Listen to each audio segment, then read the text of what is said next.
Bon, d'abord, on avait identifié un certain nombre de conditions à partir de nos données d'entrevue.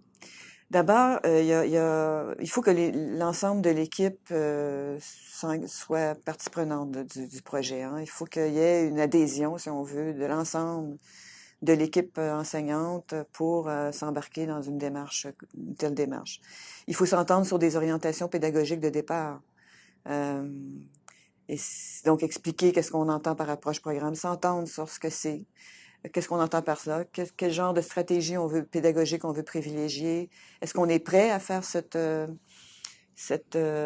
articulation qui demande quand même, faut faire consensus. Bon, c'est sûr que c'est du temps, mais je pense que c'est beaucoup dans un but d'amélioration du programme, c'est très profitable. Donc, ça demande une collaboration qui est étroite et soutenue, parce que c'est pas juste au début, c'est tout le temps.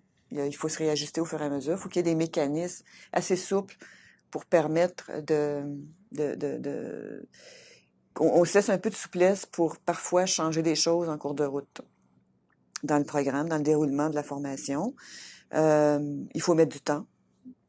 Il faut que le partenariat, si on a des partenariats comme ici avec, par exemple, avec une commission scolaire, il faut que ce soit bien établi au point de départ, que ce soit clair un peu les rôles, les responsabilités de chacun.